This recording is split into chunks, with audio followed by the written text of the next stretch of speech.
What's up, everyone? Welcome to the Tuesday night podcast for Anna Alexis. Super excited to have you guys joining us tonight. And I want to just kind of hop right into it and really just kind of welcome everyone for joining. For those of you that are coming back, hello, friends. For those of you that are joining for the first time, welcome.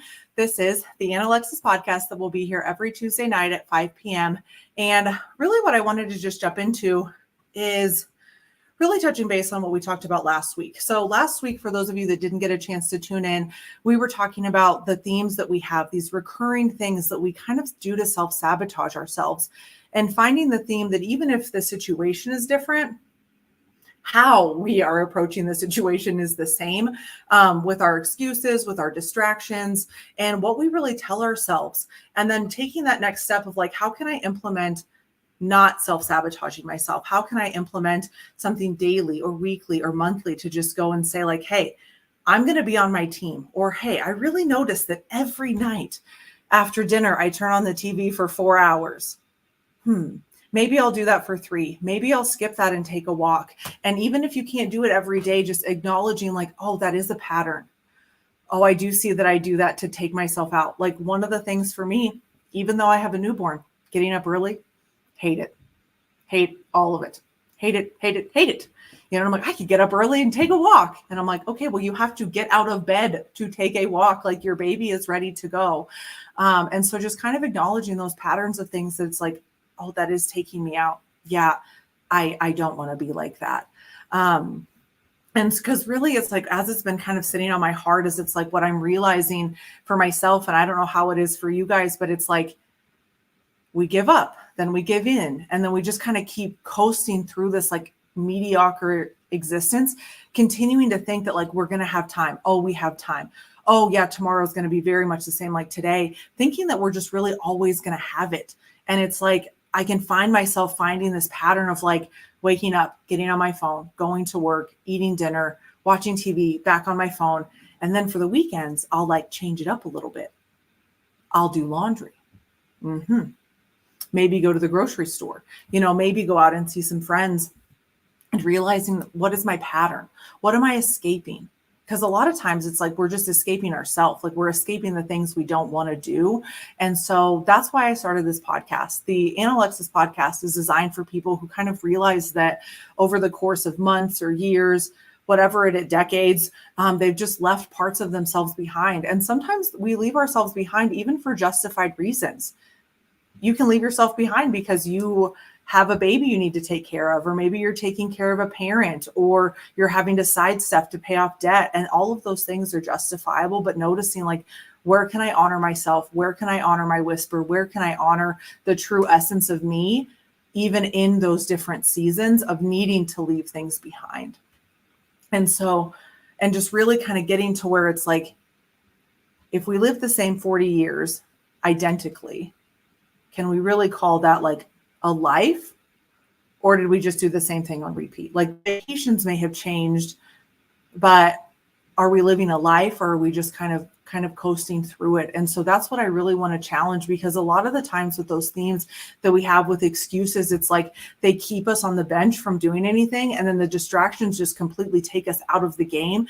And we keep telling ourselves we have time and that we have time. But then we don't. It's almost like a part of us. And I don't know how it is for you, but it's like a part of me just kind of falls back asleep. And then I'm like, oh yeah, there were dreams I wanted to do. There were other things I wanted to do other than what I'm doing right now. But then sometimes 5 years go by, 10 years go by. And at this point, since I'm not 20, I'm like, gosh, hell, in 5 years, I'm going to be 40. 10 years from that, I'm going to be 50. And so really just trying to acknowledge like, what do I want this next part of my life to look like? Because especially, I know it's so easy to just zone out and not be there and not be present. And so wanting to get together on Tuesdays with you guys to be able to go in and acknowledge like, I am zoning out. Oh, I am aligned with something different. I did not do that. But just knowing that there is someone on the other side of the screen saying like, hey, I'm working on that too. Let's do that together. Because every now and then and I don't know how it happens for you, but it's almost for me, it's like this little voice, this little knowing that kind of pops up. when I'm in the car or when I'm in the shower, or if I'm sitting by myself in our living room with a book without my screen time. And it's like, I can watch these like visions come up in my mind's eye of who I want to be or things I want to do or dreams that I have, or tearing apart my whole house and building a brand new one on the inside, just all of these inspirations reminding you kind of like, like Mufasa, like Simba, remember who you are, and just finding a way to honor who we are, what we're aligned with, what we truly came here to do, what our purpose is, what gives us life, and just really getting to a part where we can honor that whisper and then taking the steps, no matter how small. Because a lot of times when we have this big dream, let's say it's to open a bakery, we're like, oh my God, I got to get the building. And it's like, where you could just start baking cupcakes for work. You could start very small and start branching out. And sometimes for us as humans, it feels like we have to do this huge shift to get a big result, when really it's the small things that we do all the time. One of my favorite books that I read about a decade ago, it's called The Slight Edge. And what it talks about is, for a while, like if you're eating healthy, I'm eating donuts every day. For a while, it looks like we're doing the same thing. And it would be very easy to say, like, is what I'm doing mattering? Look at her. She's eating donuts. Her pants still fit. Like her health is so good. Like, why am I making these sacrifices? Why am I doing these choices? But then there comes a time where everything looks the same, whether it's in lifestyle or health or relationships, and those things that you're doing day in and day out, they will split. And once they start splitting, it can be so big that it would be almost impossible to turn around. And so no matter how small that step is, a step is still a step. Forward is still forward. And we can forget that because we're waiting for it to be this massive thing that we can notice. And it doesn't always need to be that. The other thing I wanted to touch on was sometimes your purpose isn't going to equal a paycheck. And I had a really hard time wrapping my mind around that, because there's those quotes of like, if you do what you love, you'll never work a day in your life. And I'm like, well, you can't love what you do every day. Like, you can't think your spouse is the coolest, or your kids, or your job, or your friends every single day. Like, that's just, maybe you can, I can't, and so it reminded me of about 11 years ago, I had someone that was really important in my life and was doing photography. And I remember telling him, like, you should start a business. Like, you could do that instead of working your job. And he said, I don't want to do that. And I'm like, why? And he said, well, I always want to love it. And you don't always love things you have to do. If I have to take photos every weekend, it can steal the joy of it. And so also knowing that you can just love it, and that really trying to, like, because the money can always be kind of in that worldly value, but it's like, where do you get that soul value? Where do you get that richness? Because one of the points I wanted to talk about tonight was in finding yourself along the way is joy and happiness. They're not the same thing. And I don't know if you know this, but you can be happy, or at least me, I can be happy and still feel empty or dead or just lifeless, like this hollowness. When I tell it to my husband, it's like, I'm just out at sea. It's like I'm stuck out at sea with no wind, and I just have to sit there until the wind comes back, and I don't know if anyone can relate there, but I'm a little weirdo. And over the last 7.5 years, I've been tracking my sleep, and I have all of these different categories that I can put in for how my day went. And what's so interesting to me is, even when I'm happy, if I look at things like, oh, I had a lot of sugar that day, I was watching TV late at night, isn't it something that I always end up putting, I feel anxious, I feel depressed, I feel emotional, whereas when I put things like, I worked out at night, not at night, I worked out, maybe I went for a walk, I stretched at night, I meditated, I read, I can associate those feelings with feeling calm and steady and at peace. And so happiness is designed to be a positive feeling, and it's there, but it's just a feeling. So if we do things that make us happy, that's not always good for us. Like the donut thing. Oh my God, that third trimester, I swear to God, that made me the happiest thing in the world. But it didn't bring me joy. And joy is the state of being. And what I notice for myself when I'm feeling joy, is that there's a peace to me. There's an inner peace to me of like, when all my dogs are snuggling around me at night. Like it makes me happy, but I feel joy doing it. And finding things that are in that whisper where it's things where it's like, I deserve to feel happy, but I more importantly deserve to feel joy. And what helps me feel joyous? What are those things that are aligned with? And one of the things that helped me do that is I wrote down everything that brought me joy, from my dogs laying on me to traveling to old architecture to big oak trees to starry night skies. And I wanted to see like which one of these things makes me happy and which one of these things brings me joy, so that I can align with the things that are bringing me joy, so that I can get aligned with where I'm supposed to be. Because when I was in network marketing in my old company, one of the things that I would meet with people from all across the country, and I used to it's the coolest thing, but I got to train across the country in these stages, like in Minneapolis or in Tennessee or New York. And I would meet people and they would say, oh, I'm doing this business so I can do this other thing. And that always kind of bothered me. And it bothered me even more when I got out of that company a few years ago, because I was like, why do we keep sidestepping? There's a lady, her name was Miss Jackson. And she goes, I'm doing this so I can start a bakery. And I'm like, well, you're going over here so that you can go over here. And every person that I met with that said, I'm going to do this over here so I can do this over there, they never got to over here. And everyone has their different reasons for that. But I found myself, even as I was looking at other opportunities that I wanted to do, is it was like, oh, well, I'll go climb this tier in insurance over here so I can do my passion over here. And just finally getting to a place where I was telling myself, I'm just going to go here. I'm tired of doing this. Decades of life will be wasted if I got to go over here to do something so that I can finally feel joy over here. Like, let's just cut that out, go straight to the joy, and just to stop sidestepping it. And that's one of the things with breaking that cycle, is it's so easy to just get into that rut. And like we talked about last week, like sometimes you're in the groove, but then that groove becomes a rut, and then you zone out and years of your life just kind of go by. And then the second thing that was on my heart to share about was the seasons, and how, everyone is in these different seasons of life, and there's the preparing, you got to get the soil ready.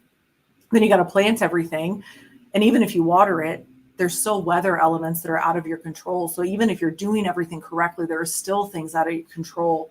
Then you got to go through, and then you can reap that harvest, and then you start over. But, a lot of times in that preparing season, I don't know if you've ever like tilled a lawn before. I did once by hand. No, not my game. Or even when they get things ready to plant, sometimes they burn it. And so for those of you that are like, what is going on? Like everything looks like nothing, like everything is dead. And when I first started doing something different, I felt like I was kind of falling to rock bottom. And then I'd be like, okay, this is the bottom. And I'd stand up and that fucker'd fall out again. And you just kind of keep going of like, when am I going to get there? Like, when can I just kind of stop with this growth? Like, how do we that preparing, as much as we want to think like, I read a book, I'll get prepared in 10 days. I want it to last 30 days. I'm going to start on a Monday, be ready by the weekend. I'm going to do it for 90 days. Oh, I'll do it for Q3. Your preparing season, you don't really get to choose how long that's going to be. You never get to choose how long the preparing is going to be, or how long the planting is going to be. And even if you do all of the right things, how it can still not work. And just really getting on there to identifying your season. Because for those of you that are starting over, I will tell you, sucks. Super sucks. It's amazing, but sucks. It sucks when you're in the preparing phase, as you're kind of working through everything out, especially when you feel like what you were working on, you were going to do for the rest of your life. And when you're having to change it up, it's okay to be like, I have to start something new. It's okay to feel that way. Just don't leave the season. Understand you're in preparing, because it's not even a season. It's this point in life where you just check yourself out of the game. Even if your field is on frickin' fire, just stay there, because then you can start the next thing. You can find the next right move. You can go and be there. But also, kind of like Oprah says, you can have everything you want, but you can't have it all at once. When I look at my husband, he's always had a dream to coach, whether it's soccer or basketball. And 6 years ago, we talked about the things we wanted to do. Coaching for him was always in there, but we also needed to acquire some passive income. We wanted to buy a family home. And so there's these different sacrifices you make along the way, so that now we're opening up into a season where it's like, oh, that part is possible. But a lot of times, if you try to do everything, you don't do anything. Have you ever thought, when you're like, I'm going to eat healthier, I'm going to walk, I'm going to read, I'm going to meditate, I'm going to do my laundry and not let it sit in a pile. And then a couple days go by, you've got so many things, so many flames in the fire that they all just burn out because you can't tend to everything. And also understanding that each season of you requires a different version of you. And that was one thing I really had to get used to, is because it's like, oh, well, okay, so this is what I did last time. And really reminding myself, like, girl, we're not in last time. We're in now time. Last time does not work, at least for me. Because last time, how I used to motivate myself to do things, even do things that I loved. When I didn't want to work out, I'd go, get up. Do you think anybody wants to love somebody like you? Nobody wants to love somebody like you. Get up. That's not going to work. That doesn't work in this season of Anna. If I can't do it in love, I'm just not going to do it. And things like working out, still haven't figured it out, but hopefully I will. But understanding that the techniques that you need to burn it all down and then to start back over and plant everything, they're not the same. And so as you start to notice yourself to change, for me, not a big change, not a big fan of change. We're painting our house right now. Couldn't have been more excited. Started painting our house, had a panic attack over the fact that we were changing from this 20-year-old yellow to the colors that we wanted. So the change process, I totally understand and relate, but knowing that as you start to see your mind grow and for everything to kind of start branching off and to say like, oh, I'm thinking a little different. Instead of being afraid of that, get excited. Maybe you're moving into the next season. Maybe you're going into that next phase, and each phase requires a different level of you. One of the cool things I heard a couple of weeks ago was it's like, you can't reap in the same season that you plant. And just really letting that sink in of like, you can't get everything while planting everything while preparing the ground. Like there are these steps to it and just honoring the place that you're in, but ultimately just keep going, because it isn't like the seasons. And it isn't like, for me, what I thought was just going to be like, I'll get myself to do it. I'll get myself to do it. I freaking blinked and 10 years went by. And I met this amazing little boy. I got married, all of these things. And I'm like, that's going to keep me in the game. No, like you're in your season till it's over. Just don't leave. Don't leave the field that you're in of what you're trying to plant, because it will take longer than expected. But this was a huge reason that I started this podcast. Was it was like, man, I zoned out for a decade. Sometimes I go in and out, and I don't want everybody to have to do that. There is a different way. And a lot of that is just talking through things or acknowledging like, hey, I do have a dream. That person might not be safe to tell it to, so I'm not going to tell them, but this person is. And finding this community and finding this group where people are saying, yes, I can do that. Yes, we can do that. Oh, you're going to do this? I'm going to go do this. And remembering that we can all do this one step at a time. And the point's just to remember, like, as you're reflecting on that whisper, what brings you joy? And also, what season are you in? And knowing that it's okay. You can't be in the reaping season all the time. Nobody can. Nobody can. Nobody can reap the labors of, the rewards of their labor all the time. Everyone's going through these cyclical cycles. And so if you're looking at where you're at going, man, I'm preparing, congratulations. Congratulations, you're starting something new. And maybe it's that. Maybe what you're starting new, like, is your whisper. It's the thing you've put on the shelf. It's the thing that you deserve to do because it's what you're called to do. And so I just want to honor and support you and just know that I'm so excited for you and for us that we're taking those steps. And for those of you that I'm going to see on next week, we're going to be talking about where we are versus where we want to be, and ultimately why we want it different. And the quote I want you guys to kind of ponder on is, it's Jim Carrey has said this, and I just love it so much, but he says, I think everybody should get rich and famous and do everything they ever dreamed of so that they could see it isn't the answer.